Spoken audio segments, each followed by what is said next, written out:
Olá, eu sou o Irmão Xavier, professor do Departamento de Ciências Sociais da UFC. Nós estamos abrindo aqui uma primeira série de um bate-papo sobre a situação política, sobre o nosso país, sobre a conjuntura mundial. E, claro, não vamos deixar de tocar na grande polêmica do momento, que é a vida política no Brasil com essa polarização entre Haddad e Bolsonaro, né? E você vai estar aqui nesse canal acompanhando uma série de debates, e essa é o primeiro bate-papo de uma série que vem por aí. Aguarde, fique ligado, divulgue com seus companheiros, chame seus amigos, discuta, reflita, critique, compartilhe. Isso será muito bom para a gente poder ter uma reflexão política e um aprofundamento da nossa situação política, econômica e social do nosso país. A onda conservadora.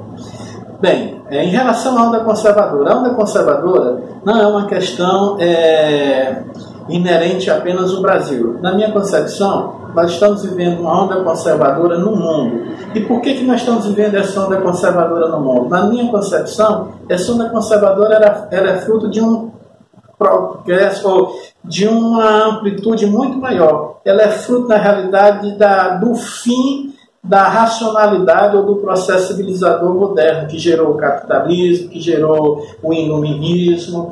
E essa onda conservadora significa dizer o quê? Que esse sistema não está mais conseguindo se reproduzir, nem do ponto de vista econômico, nem do ponto de vista de uma epistemologia de conhecimento que possa dar vazão a uma sociabilidade nova. Nós estamos vivendo um momento em que o mundo inteiro está vivendo uma anomia, ou seja, a razão moderna e iluminista e pós-moderna não consegue mais produzir valores que possam sedimentar uma vida social e fracassou na sua capacidade de emancipação humana.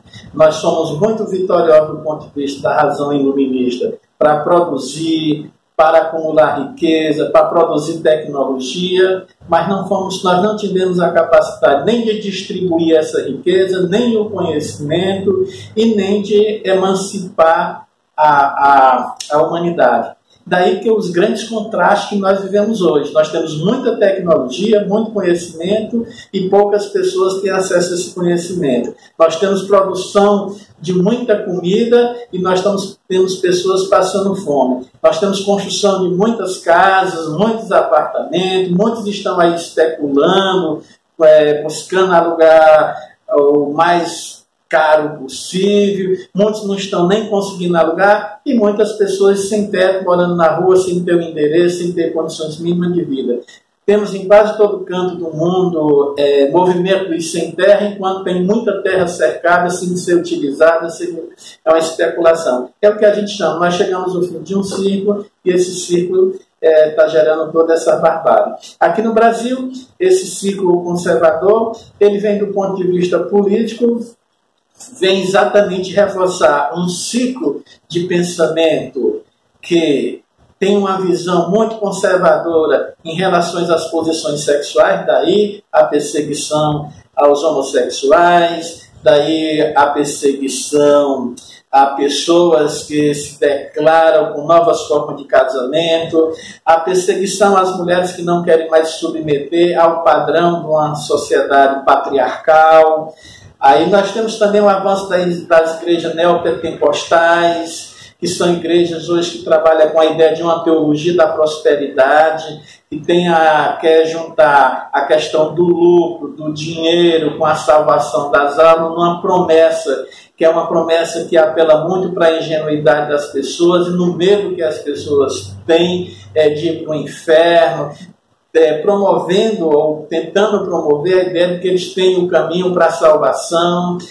Nós estamos vendo isso também numa zona extremamente conservadora, que se caracteriza dentro do Congresso Nacional pelo Centrão, que é uma bancada que ficou caracterizada como BBB, Bala, Bíblia e Boi, que é uma articulação entre ideias conservadora, que articula uma interpretação da Bíblia voltada para a ideia de prosperidade, com interesses do agronegócio, mesclado por uma onda de violência, a ideia de que as coisas vão se resolver na violência, ou seja, que a segregação social A violência se resolve com mais violência. Nesse desespero tem muita gente apavorada, que ficam com medo. E elas pensam que a solução dos problemas vai se dar por uma pessoa que possa prometer uma mão dura, uma pessoa que acha que pode usar da força, e essa força vai, se fosse um passo de mágica, a gente pudesse então moralizar o país, a gente pudesse acabar com a corrupção. E o que as pessoas não conseguem perceber é que por trás desses grupos são os grupos que mais acumulam riqueza, são os grupos que mais patrocinam a violência e são os grupos que também estão envolvidos em corrupção. Portanto, não tem mágica. A mágica que acontece é essa alienação total da sociedade, esse adormecimento de uma sociedade que nunca foi cidadã, que nunca participou ativamente da política e acredita que a mudança política não vai ser pelo seu esforço, ela vai ser pela participação de alguém que venha como um iluminado, um salvador da pátria, que vai redimir o país desses pecados. Portanto, nós exatamente estamos fazendo parte desse ciclo mundial, que aqui próximo da gente, na América, já aconteceu, que foi a eleição do Donald Trump, na Itália o fascismo, na Alemanha o nazismo, que já está aí dizendo que é uma ideia firme, que está sempre voltando num ciclo vicioso, agora com muita força. Aqui mesmo nós estamos vendo que esse conservadorismo está gerando uma guerra de todos contra todos. Nessa campanha a gente está vendo o absurdo que seguidores dessa ideia do Bolsonaro achando que pode fazer justiça com as próprias mãos, que pode impor suas ideias pela força. Recentemente, hoje, nós estamos vendo aí nos jornais uma senhora, um jovem em Porto Alegre que foi importunado por um grupo de neonazistas que chegaram até com faca criar uma tatuagem com a suástica, que é o símbolo do nazismo. E pior ainda foi que o delegado que atendeu o caso disse que não era isso, que aquilo se tratava de um símbolo budista, de paz, como se a pessoa pudesse ser pega no meio da rua e alguém com a faca poder riscar nosso corpo com qualquer símbolo. O que é um absurdo, que significa também que esse conservadorismo está invadindo as nossas instituições e que as nossas instituições estão correndo um risco muito sério, porque um delegado que tem esse funcionamento, ele não sabe mais quais as suas funções, ele não está lá para defender a sociedade, e as pessoas que pensam desse jeito, talvez vai ser muito tarde, quando elas se derem conta que a próxima vítima possa ser ela. Hoje talvez um neonazista, um seguidor do Bolsonaro, que está usando da violência, que vai votar levando uma arma, que pode ameaçar o seu vizinho, esteja achando que ele vai ter essa liberdade total no governo do Bolsonaro para fazer esse seu desejo, que é um desejo de morte. Mas quando ele for a vítima, aí vai ser tarde para ele entender que a democracia é muito cara e que liberdade não é a gente fazer todos aqueles nossos desejos de maldade que a gente tem na nossa cabeça. Ou seja, liberdade é a liberdade para a gente praticar tudo que a gente quer na nossa cabeça sem impedimento. Liberdade é a liberdade para a gente ter limite de conviver com os outros dentro de uma pluralidade. E o conservadorismo que está no mundo, que agora abate o nosso país, é um momento que nos exige uma reflexão, uma maturidade e discernimento para que a gente possa, na realidade, conviver juntos. Um país que não consegue conviver junto, que aposta na guerra de todos contra todos, é um país que pode correr para o totalitarismo, para a sua destruição. É uma aposta onde ninguém ganha, todos perdem. Como entender nazismo e fascismo? Olha, o nazismo e o fascismo faz parte de uma mesma matriz. Na realidade, isso faz parte de desse padrão civilizatório que nós estamos chamando moderno, iluminista. Isso tem uma razão, sim, tem uma racionalidade, embora muitas vezes a gente pense que o nazismo e o fascismo não têm uma razão, eles têm uma razão.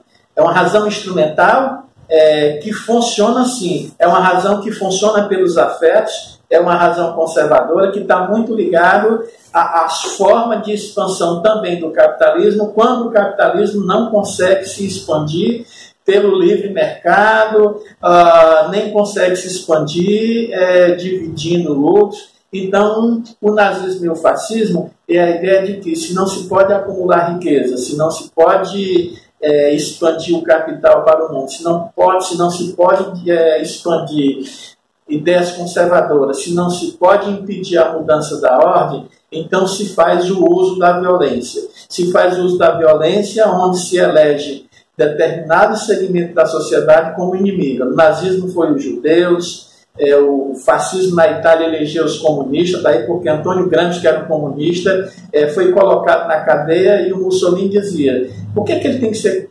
colocado na cadeia? Porque ele pensa que nós temos que parar esse cérebro por 20 anos. Ou seja, o nazismo detesta um pensamento inteligente.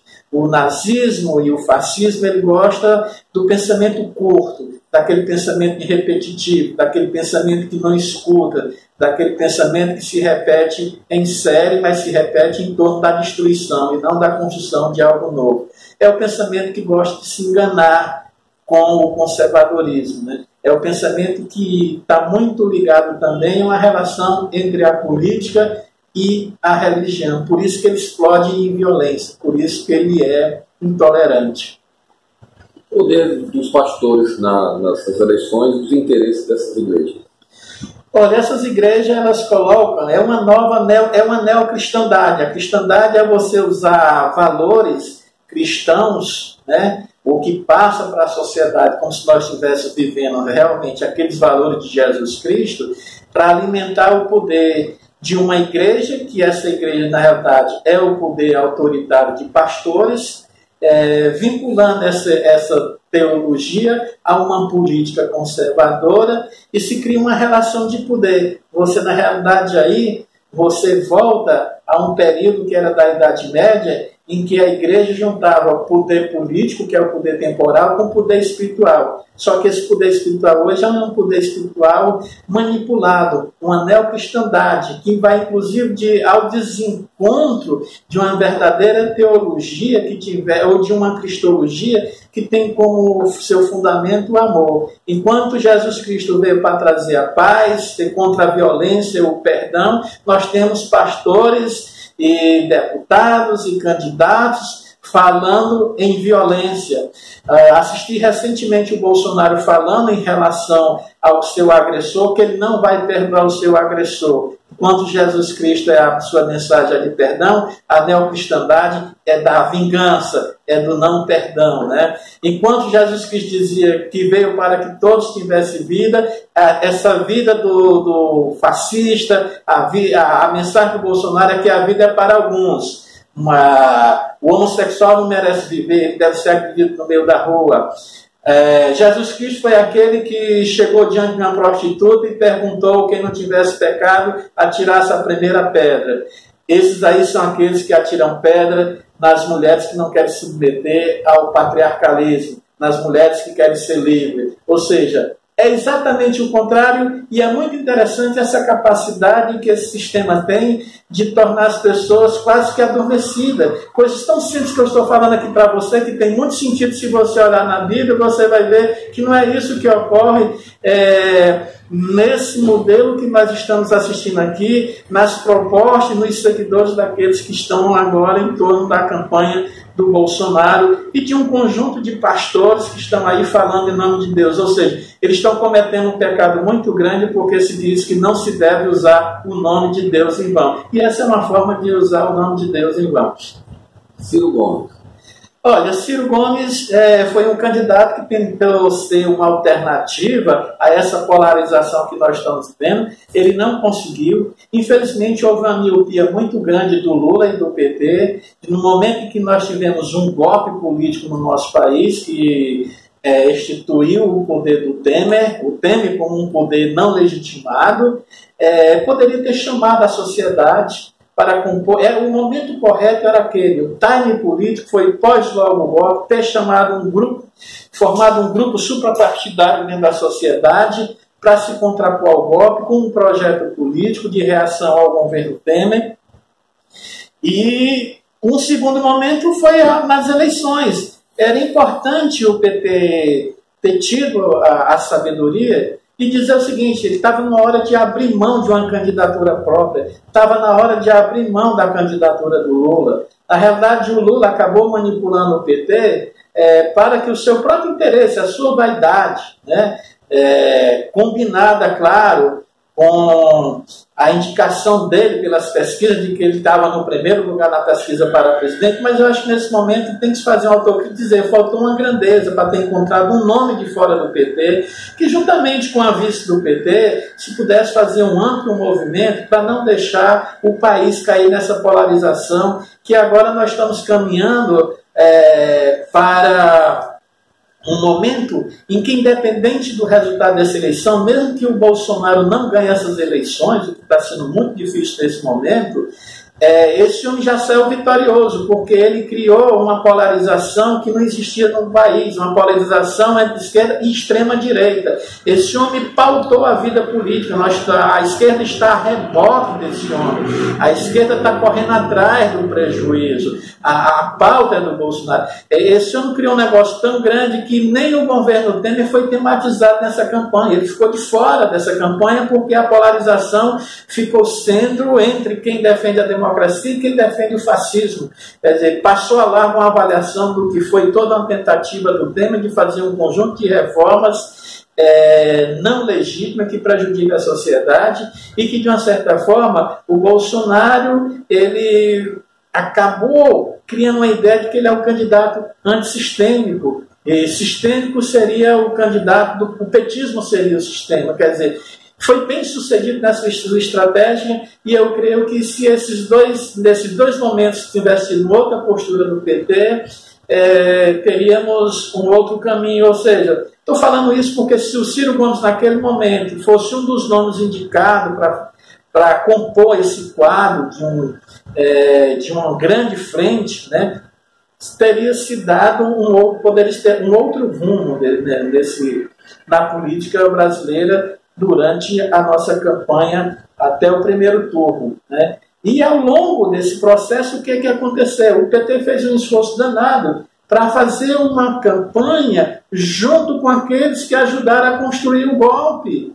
E, inclusive, desarticulando e tentando secar a campanha do Ciro Gomes, né? E aí o que aconteceu? Isso criou melindos. Eu tenho a impressão que o Ciro até foi muito decente, porque ao longo da campanha, ele fez uma campanha batendo no Bolsonaro, ele fez uma campanha poupando o PT de determinadas críticas, e nesse momento eu acho que o que ele fez está de bom tamanho, é um apoio crítico à candidatura do Haddad, mas se recusando, claro, a participar como articulador político dessa campanha, e o partido até foi mais longe, disse que não vai subir nem no palanque para fazer campanha para o Haddad. Eu acho que isso tem que tirar uma lição para a gente ter mais maturidade, para em determinados momentos a gente poder tratar aqueles que estão próximos ao nosso campo ou que possa ser aliado durante uma campanha com mais zelo, com mais cuidado. O PT na campanha da Dilma cometeu um erro desse mesmo mote, que foi quando a Marina, na campanha passada para as eleições, ela começou a subir ameaçando chegar no primeiro lugar, bateram de forma tão pesada que ela não tinha outra alternativa no segundo turno a não ser ou ficar neutra ou ter feito o que ela fez, que foi apoiar o Aécio, né? Portanto, a gente tem que começar a aprender com essas coisas e o PT tem que largar essa sua mania de querer ser hegemonista e de achar que toda campanha o candidato tem que sair do seu partido. Eu espero que isso seja uma lição, espero que essa atitude não venha nos custar uma coisa muito cara, que é perder essas eleições para o Bolsonaro. Aproveitando, fala um pouco da figura do Haddad.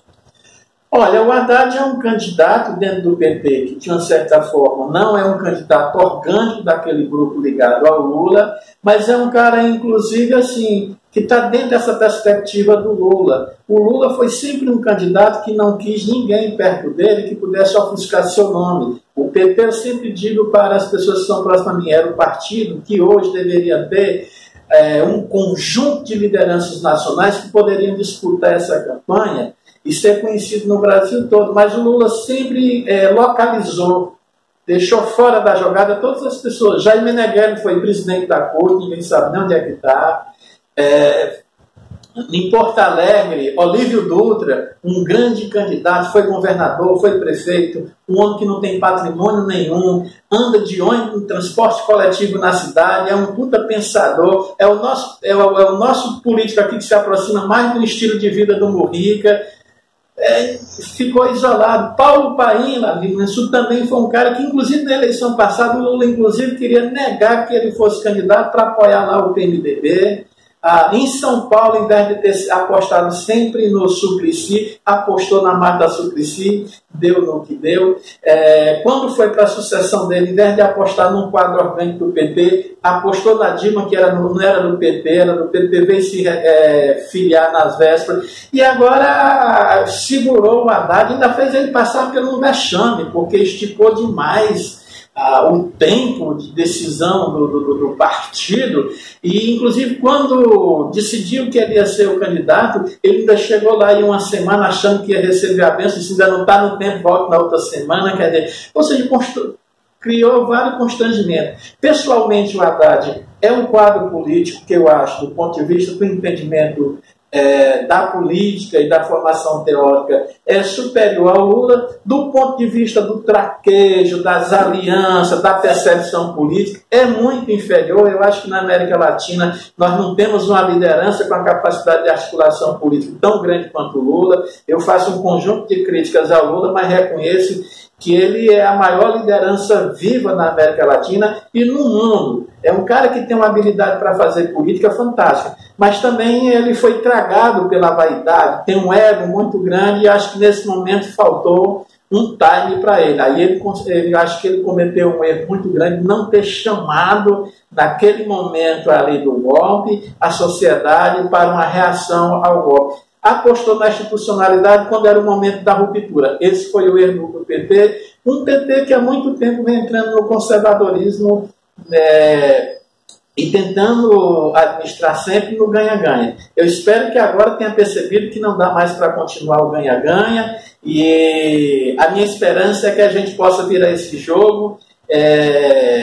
E a única opção que a gente temos agora é o Haddad, e se a gente virar esse jogo, a gente possa aprender que esse país, ou a gente faz ruptura, ou a política de conciliação do ganha-ganha vai dar no que deu, ou seja, o prato de comida fica muito caro, né?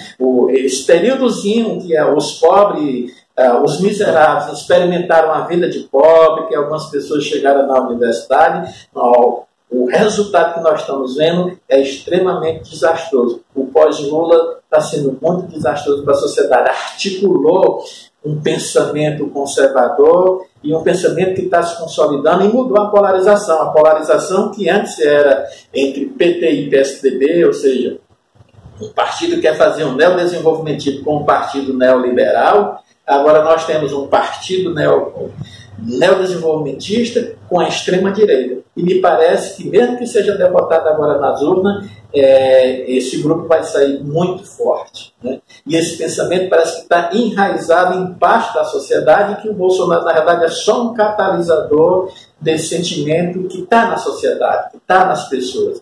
E isso precisa uma reflexão política, um amadurecimento político muito profundo. Precisa a gente ter discernimento para viver num país daqui para frente com mais tranquilidade, com mais tolerância e, ao mesmo tempo, muito atento, porque esses grupos conservadores eles não têm limites.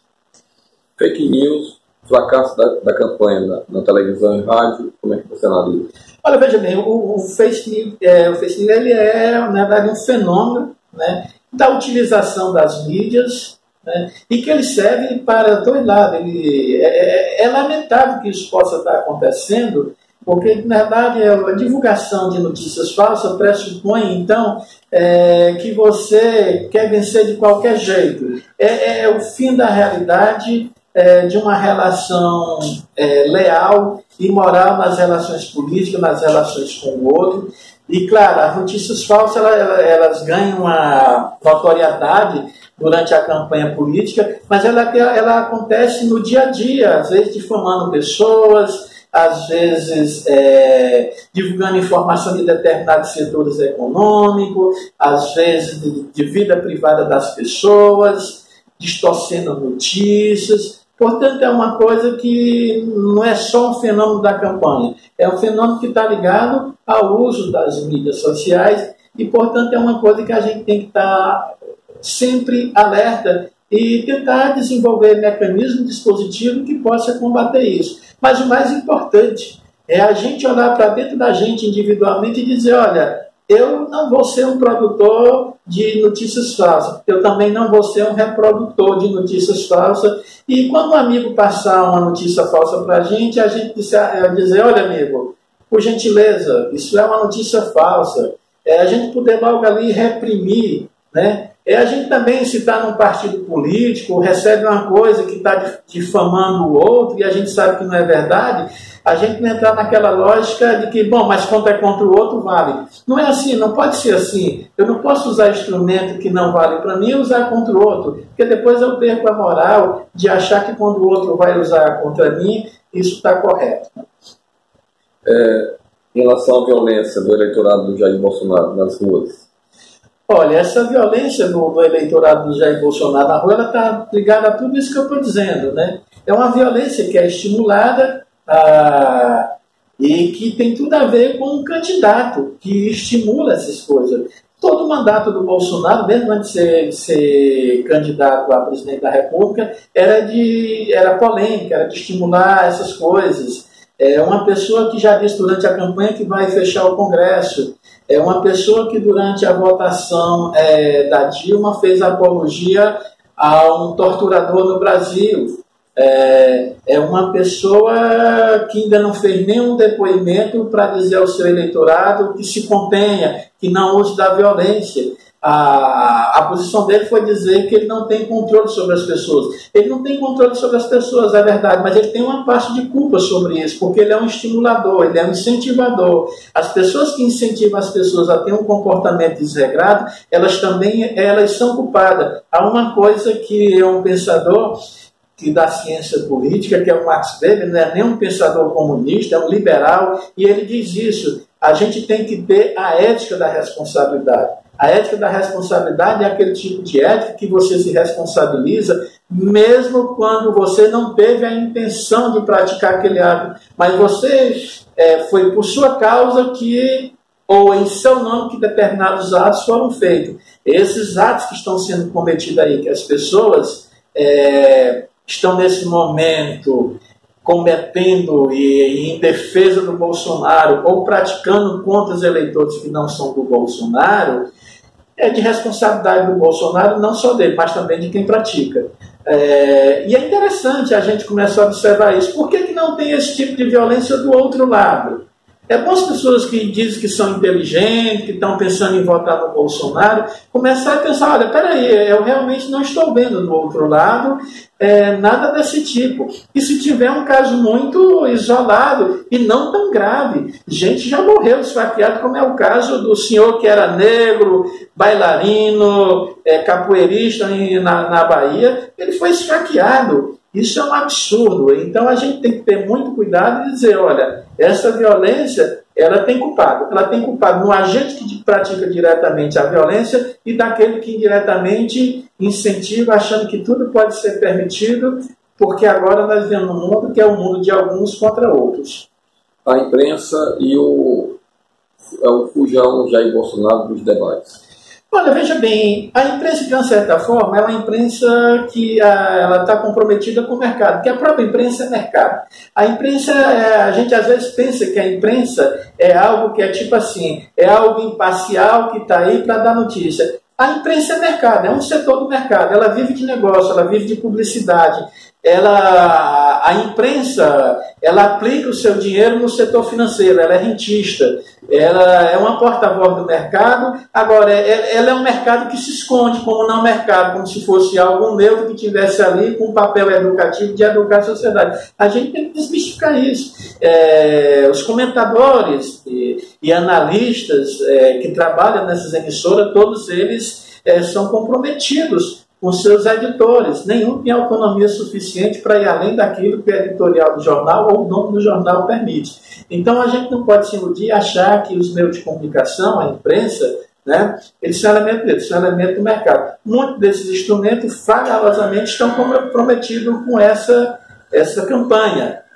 A forma como entrevista, a forma como faz a divulgação, a forma como comenta as pesquisas, tudo isso é para influenciar o eleitor. Aliás, eu gosto muito de um autor que chama José Schumpeter, que ele diz o seguinte: nós não podemos perder a ilusão. Uma campanha política não reflete a vontade do eleitor. A vontade do eleitor é manufaturada. Ela é manufaturada por dois principais instrumentos de manufaturamento da vontade do eleitor: é a imprensa e as pesquisas. Pesquisa, quando sai, ela normatiza o debate. Todo mundo acredita, né? A pessoa pega uma pesquisa e seu candidato está em desvantagem, ela fica abatida. E todo mundo começa a olhar e comparar uma pesquisa com a outra, e daí a verdade absoluta sobre a vontade do eleitor é a pesquisa. Portanto, é um instrumento de manipulação e manufatura da vontade do eleitor. E o papel da mídia alternativa? Olha, o papel da mídia alternativa é o mesmo papel da imprensa, só que tem um detalhe a mais. Como você pode ter a mídia alternativa a serviço do conservadorismo, a serviço do Bolsonaro, você pode também ter uma mídia alternativa crítica, na campanha a favor do Haddad, no dia a dia a favor de uma informação menos neutra ou mais progressista, uma mídia que ela pode ser mais educativa, que ela possa ser mais plural. Ela nem precisa deixar de ser tendenciosa, porque se ela deixar de ser tendenciosa, já é tendenciosa. Ela tem que ser pelo menos plural. E se ela for plural, e mesmo sendo plural, ela pode ser de qualidade. Você pode ter uma mídia conservadora de qualidade, que entra no método de debate político, que não é rasteira, assim como você pode ter uma mídia comprometida com a transformação. Então, assim, a mídia é um meio. O conteúdo e quem vai usar é quem vai definir. O que eu tenho observado, de uma certa forma, é que os conservadores parecem que têm mais habilidade e mais volumes e mais recursos para usar as mídias, e fazer uso da mídia, do que a turma que se coloca do outro lado, na esquerda. E o fujão no debate? Olha, veja bem, fuga do debate é uma estratégia de campanha. Isso é uma estratégia. Quem luta pelo poder faz isso, né? Vai ter candidatos também que vai fugir do debate quando ele está numa situação elegante. Aqui mesmo o nosso candidato a governo aqui, um dos nossos candidatos a governo, né, pelo PT, né, também fugiu do debate porque achou que não era conveniente. É uma lástima. Eu acho que candidato nenhum deveria fugir do debate, porque é no debate que ele vai enfrentar o outro, ele vai enfrentar a pergunta, mesmo que muitas vezes a regra do debate seja dirigida para um candidato mais do que outro, mas participar do debate é uma função. Eu acredito, inclusive, que isso numa reforma política deveria se colocar que nos debates nacionais, nos debates locais, quando for para governador do estado ou para prefeito, seria obrigada a participação desses debates. Que devia ser debates organizados com regras mais claras, com a fiscalização dos TRE locais, né?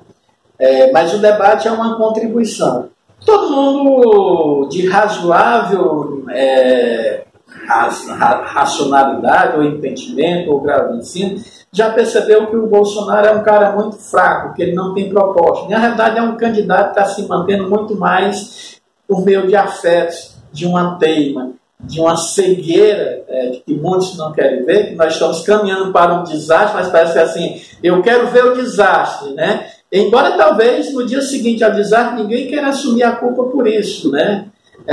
Eu vi coisas do tipo assim, logo quando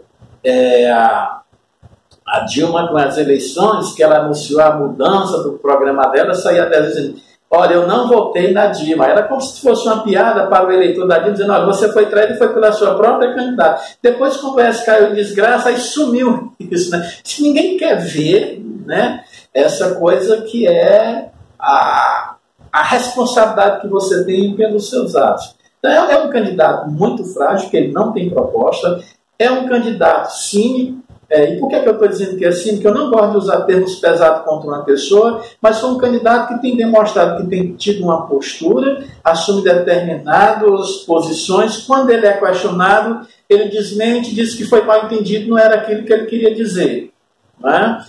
Como ele disse, ele fez uma declaração dizendo que se ele não ganhasse, ele não ia reconhecer o resultado, indicando que ele estaria disposto a comandar um golpe político no país. E quando depois que ele foi interpelado, ele disse não, que ele não queria dizer aquilo, que o que ele queria dizer era que se ele perdesse as eleições, ele não ia ligar para o Haddad. Isso é um cinismo, porque não tem nada a ver uma coisa com a outra, não faz nenhum sentido. Né? É uma desculpa esfarrapada. E é um candidato também que toda vida que pergunta a ele sobre a coisa mais importante no Brasil, que é o projeto econômico e político para o Brasil, ele diz que não entende nada de economia, que vai delegar tudo isso ao guru econômico dele. Portanto, é um candidato que no debate tem que fugir do debate porque é de uma fragilidade muito grande. Né? Então, como ele está na pesquisa, ele tem medo de ir ao debate, que é para que essa fragilidade não apareça e ele possa, então, correr o risco de perder a eleição. Me parece também que é um candidato que, do ponto de vista da sua maturidade psicológica, é muito frágil, é muito ansioso. É um candidato que, quando viu que não ganhou no primeiro turno, ficou desesperado e começou a falar que nós estamos, pode haver a fraude nas urnas. Ora, o cara já ganhou as eleições com uma margem de voto fantástica, o filho dele teve uma votação estrondosa, o cara começa a futricar, a criar, a tentar sugerir ao eleitor dele que pode haver fraude nas urnas. E isso significa dizer também, já alimenta aquela ideia que é um candidato que talvez, perdendo as eleições, possa não aceitar o resultado das eleições, pois tanto é um candidato que demonstra não ser democrático e que pode estar disposto a dar um golpe. E isso a gente tem que ter muito cuidado. E o eleitor do Bolsonaro não pode cair numa esparrela dessa, de seguir um homem numa loucura dessa que pode levar o país a uma guerra civil. Alguma semelhança entre Collor e Jair Bolsonaro no discurso na defesa da moral nacionalista? Acho que não. Acho que o Collor era uma pessoa mais sensata. O Collor era um homem ufanista, chegou ao poder num vácuo político, em que a elite não queria a chegada do Lula, é um cara que inventou o caçador de marajás, é um cara que não tinha, como ele, a única semelhança era não ter habilidade para articulação política, não teve habilidade dentro do Congresso, inclusive foi caçado pelo Congresso. O Jair Bolsonaro não, eu acho que ele não tem semelhança, a não ser essa ideia de ser um candidato que vem como se caísse de paraquedas num vácuo político e conseguiu ter, de uma certa... Aí sim tem que reconhecer, ele teve uma inteligência muito grande para criar um discursozinho frágil, muito simples, mas que conseguiu galvanizar um sentimento que, de uma certa forma, tem muito aí a contribuição do Partido dos Trabalhadores, que não conseguiu dialogar com essa sociedade, que não conseguiu fazer uma autocrítica, que achou que a questão da segurança era uma questão menor, que achou que a questão da corrupção era só uma questão de moralismo, que poderia tirar de letra, e as coisas foram se acumulando e permitiu que esse senhor pudesse galvanizar e ser o canalizador de um sentimento que estava ali, um sentimento que é povoado por um conjunto de reivindicações que são justas dessas pessoas, mas que não encontraram um eco de diálogo a não ser nesse candidato. Né? E é importante a gente fazer um apanhado do que é que está se passando na sociedade, mapear isso para poder começar a ter um diálogo mais sério com essa parte da população. Nós não podemos apostar que o Brasil vai seguir assim, nessa polarização, que é uma polarização que vai levar à guerra de todos contra todos. Nós temos que começar a desconstruir isso, né? Se não for possível ainda nesse segundo turno, mas depois dessa campanha, a gente tem que apostar num outro momento de reconstrução da nossa sociedade. A gente criar uma nova tessitura social em que os laços sociais possam ser de convivência na divergência e que essas divergências possam nos levar a crescer e não a gente a se destruir. Para concluir, o papel da universidade na atualidade política e social do país e o que você pensa para os próximos programas? Olha, o papel da universidade, do ponto de vista ideal, seria uma universidade que pudesse contribuir com propostas para a sociedade, que tivesse um diálogo aberto com a sociedade. Aqui nós temos muitos pensadores, nós temos muita pesquisa, seria muito importante que se abrisse esse canal entre a universidade para propor soluções, principalmente as soluções técnicas, que são menos polêmicas, né? Você imaginar aqui, juntar todo o bloco de saúde aqui, para a gente pensar um conjunto de coisas muito fáceis de ser feito pelo setor público, mas também que pudesse ser feita por uma dona de casa, coisas bem práticas, ou por uma associação de moradores, seria muito importante.